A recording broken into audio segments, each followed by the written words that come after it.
history of the Brazilian army begins in 1822 with the birth of the country, but its origins dates back to the post-medieval military evolutions of the 17th century and the later Portuguese army structures of musketeer regiments from the 18th century inherited from the colonial period. At this time, the army was mostly made of regular components and militias. In the early decades of the independent nation, the Brazilian army was mostly composed of foreign mercenaries and Portuguese who declared their loyalty to the new empire. Because of this, the army was very limited in organization and was less standardized. They were, however, well trained and equipped, and in parity with its European counterparts. The ruling elite, facing lots of political turmoils, and with an army that has been regarded as unreliable, and which was mostly made of foreign soldiers, and with the chain of command mostly composed of Portuguese officers, the army was seen as untrustworthy.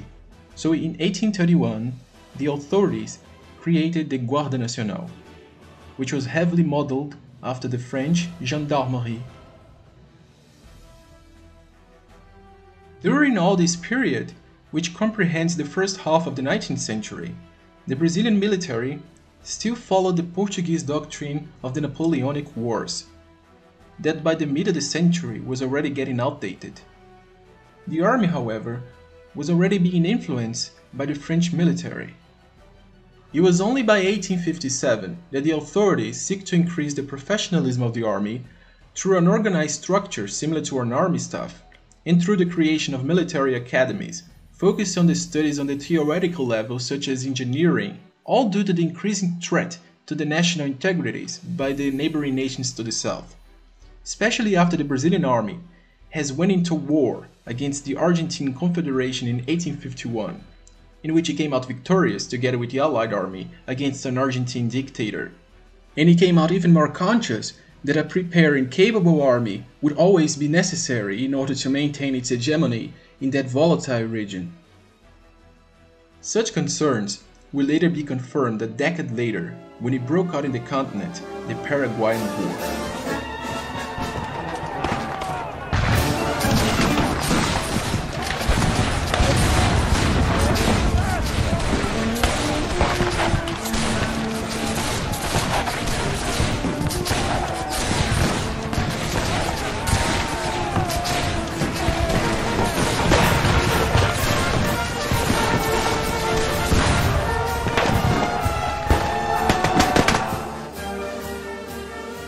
The military reforms begun a decade before hasn't managed to transform the army into an 100% professional force, however. The main reason for this is the lack of attention to the army in favor of the Guarda Nacional by the government. So, because of this, in order to make up for the lack of fighting contingent, Brazil had to rely heavily on a nationwide volunteering campaign.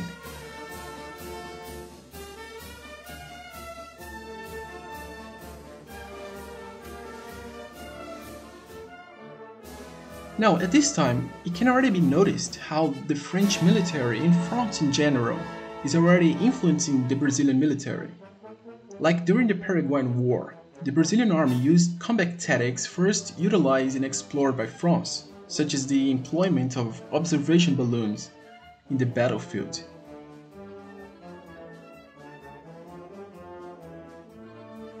Another direct French influence in the Brazilian army during the war was that there was a company made up exclusively of free black volunteers who adopted a distinctive uniform inspired by the Algerian Zouaves of the French army.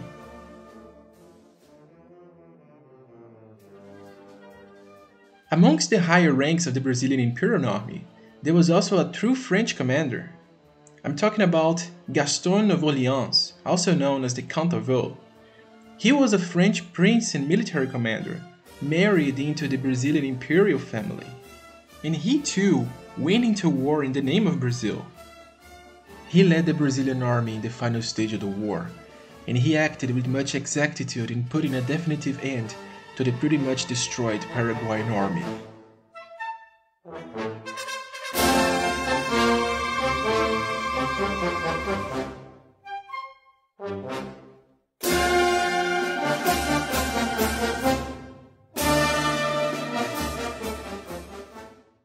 He returned to the imperial capital when the war was over in 1870 with a very debilitated health situation.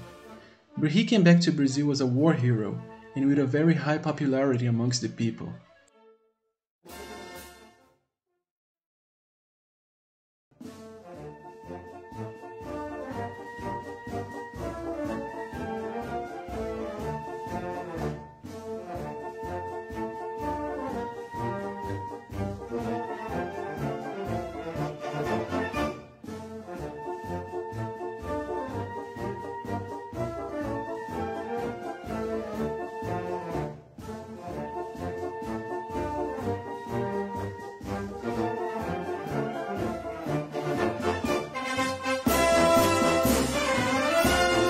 The Brazilian army would finally turn into a formidable and completely organized force only after the proclamation of the Republic.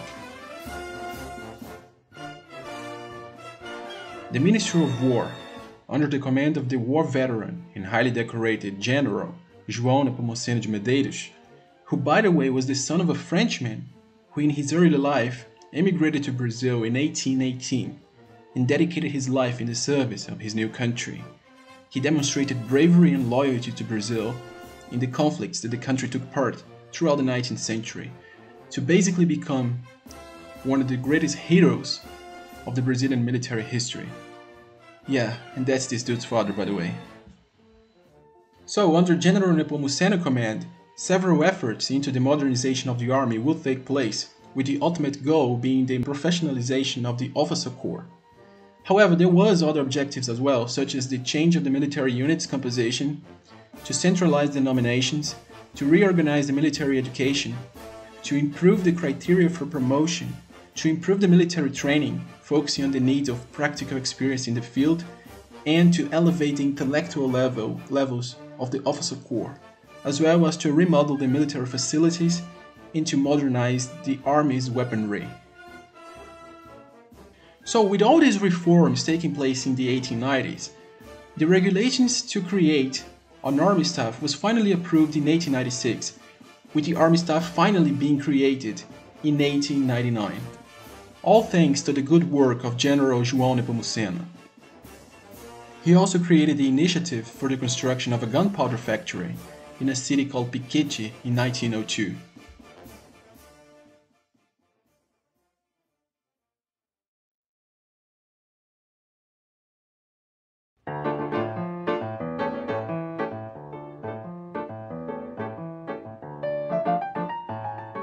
Driven by urban growth, industrial development and increase in wealth, and by consequence the increase in political turmoil, the elites of São Paulo saw the necessity to modernize its police force to be able to attend to the new necessities of the city in ascension.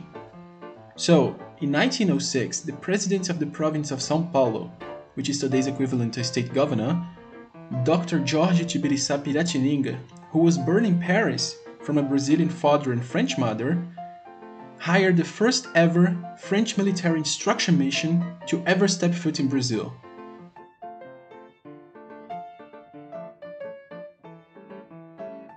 To command this mission, he was appointed a French military major named Paul Boulogne, who was graduated from the Special Military School of Saint-Cyr in France. When he arrived in São Paulo to instruct the São Paulo police force, he has served in the French army in Africa from 1883 to 1885, in Tonkin, which is in Vietnam, in 1885 to 1889, in China in 1889, and in Tunisia in 1893. Along with Major Boulogne, 3 other officers came as part of the mission. One of them was Captain Frédéric Stadtmiller of the 11th Regiment of Cuirassiers of the French Army. He was in charge of training the São Paulo Mounted Police. One of the first measures implemented by Paul Boulogne was the care for the well-being of the cadets and the attention for their physical preparation. He also altered the uniforms into a standard. In the process of training the police force, he applied a method of instruction that went through different phases, beginning with individual, then section, then company, and at last battalion.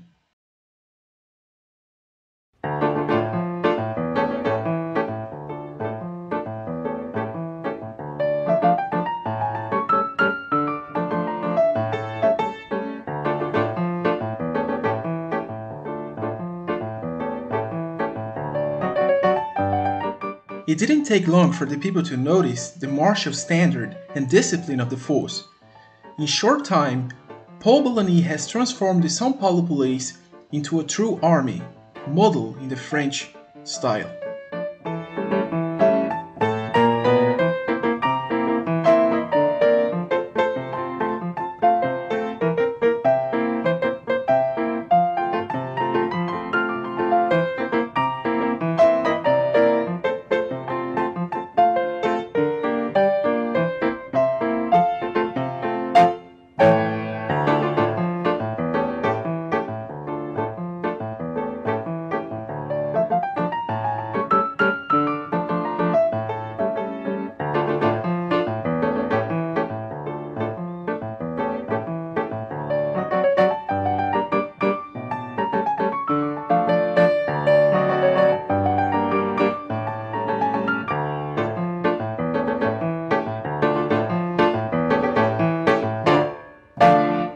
These French officers stayed in São Paulo instructing the police until 1914, when it broke out the Great War, and all these officers returned to their country to fight in a war. The then Colonel Paul Bellamy has fought valiantly for his country in several battles in the war, such as Misson, Sedan, Marnay, and Fère-Champenois, where he will be injured and put out of combat. He would later recover and go back to the front lines, where he will fight in the Battle of Verdun. Mr. Bellamy survived the war and was a great example of soldier throughout his whole military career. He was highly decorated and was a true French war hero.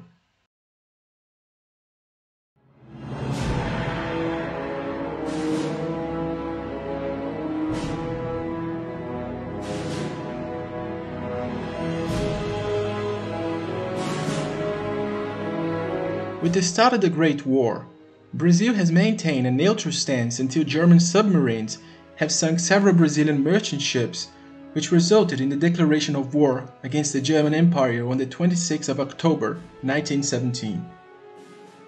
Initially, Brazil took the task to patrol the South Atlantic and to assist the British Navy in Gibraltar.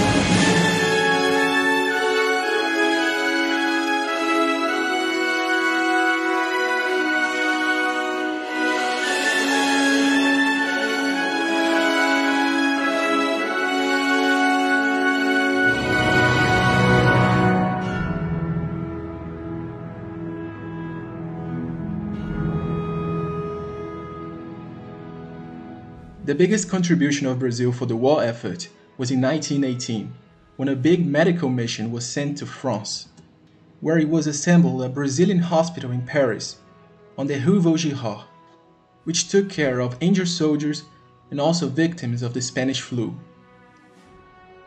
It was also sent to the war by Brazil a group of 24 officers of the army in a preparatory mission. Some of these officers were incorporated to French regiments.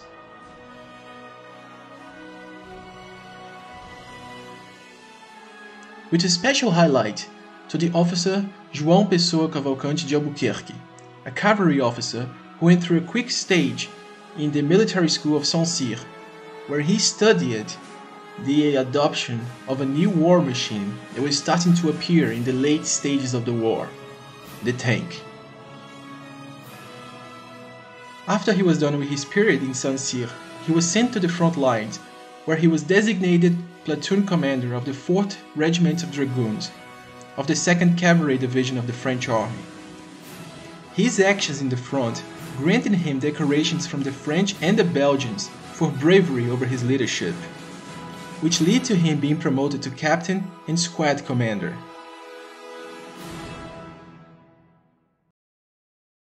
With the sign of the armistice and the Allied victory, all the elements dispatched to Europe returned to Brazil. Although with a rather small participation, we have cooperated to the Allied victory, and that was very significant. With the end of the Great War, it was realized that the Brazilian army was inadequately fit to the wars of the 20th century. By the end of the war, it was intensively discussed the idea of hiring a foreign military mission to reform the army. So facing this possibility, three chains of thought were considered. The first defended that there was no need for a foreign mission and that Brazilian instructors could lead the reformation of the army. The second group defended the hiring of a small foreign mission with limited actions. And the third group defended the hiring of a long-term large instruction mission with the intention of restructuring the Brazilian army completely, and that would bring in all the new technologies from Europe and implement them in the army. And in the end, it prevailed the latter. There were those who were more inclined in the acquisition of a German mission as opposed to a French one, like the prominent political figure in the former Ministry of War, Hermes da Fonseca. But taking the successful example of the French intervention in the São Paulo police force, and ultimately the French victory in the war, it was decided for a French mission. So the bilateral agreement between the Brazilian Republic and the French Republic was signed on the 28th of May 1919, with the French officers arriving in Brazil in the next year. This mission was commanded by General Maurice Gamelin, a war veteran, and other 35 officers. In the beginning of the mission, the French was first intended to take over the military teaching of the army and apply all the knowledge acquired through the successful experiences of France and transform the military teaching gradually. As a follow-up to their actions, military schools were remodeled and new ones were created, with a special highlight to the Escola de Aperfeiçoamento de Oficiais, the school for perfectioning of officers, which graduate army officers, which is one of the great legacies of the French mission, is still very much in activity to this day.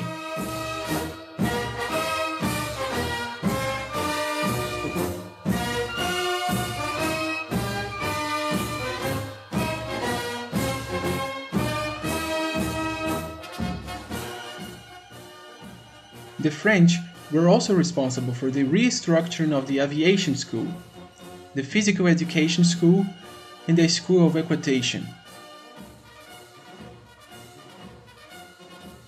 The introductions of the concepts of gymnastics and physical education by the French were particularly important.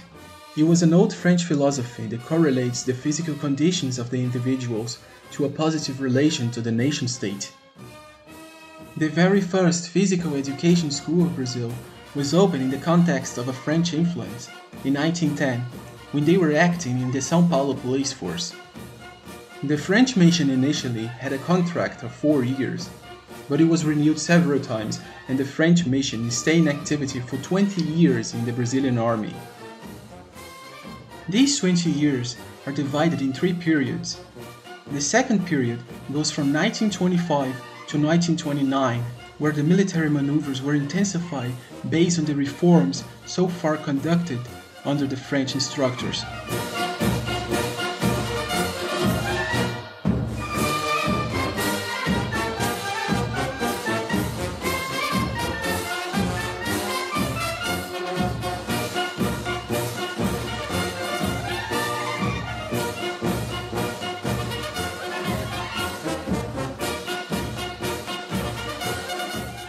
The third period comprehends the decade of 1930.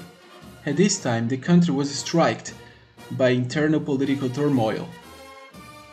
It was in this context that the transformed Brazilian army was put to a proof, and so it was reassured the prestige and efficiency of the French work in the transformation of the Brazilian army.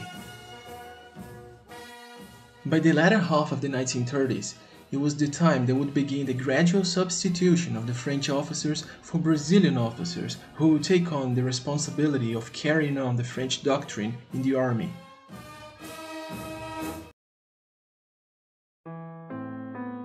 Now, regarding the army uniform of the 1920, when the French military mission arrived in Brazil, the army wore a khaki-colored uniform issued in the beginning of the 20th century.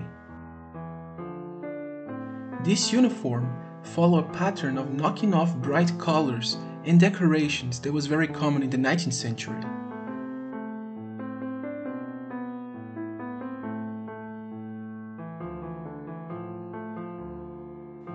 There was some reminiscence of the old uniforms though, worn by some specific units and higher ranking officers. And in 1931, a new regulation introduced new uniforms to the army. The color of the uniforms changed from khaki to olive green, which is still the official Brazilian army color to this day.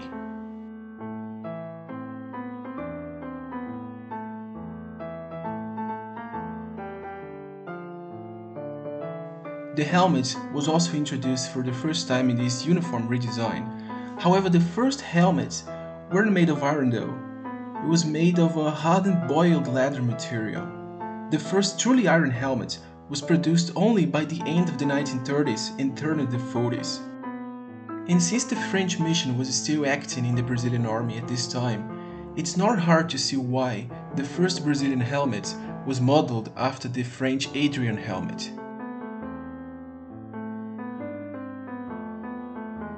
The Brazilian army was also the first in Latin America to incorporate the tank, right after World War I. Its main precursor was the then captain, José Pessoa Cavalcante, who was already familiar with these machines due to his experience in the war. So in 1919, Brazil bought its first 12 units of Renault tanks, which arrived in 1920. And by influence of France, once again, these tanks received the designation of carros de assalto, inspired in the term used by the French, which was chars d'assaut. And after World War II, when the concept of main battle tank was introduced to modern warfare, France adopted the name chars de combat, which the Brazilian military followed the steps of France and also adopted a similar term, being carro de combate. So that's particularly interesting because in fact, it is incorrect to call these war machines tanks inside the Brazilian army. The term tank doesn't exist, and the correct is combat car, like in French, char de combat. The old aspirations of having a strong and capable army that would ensure Brazil's integrity and wishes of becoming a strong and ascending nation were achieved with success with the help of the French. When the Second World War broke out, Brazil had a prepared army that could withstand the challenge of such war.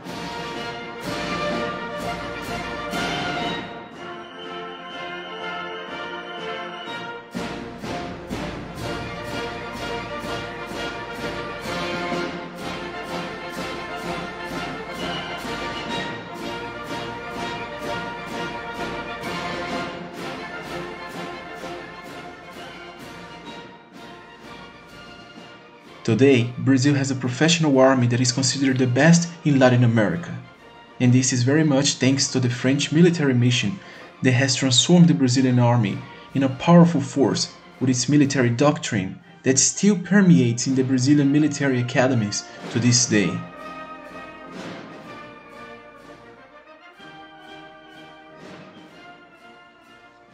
This is the history of these two friendly nations, and in the future, Brazil will continue to have France as its highest inspiration, for France is the model for all the world's republics.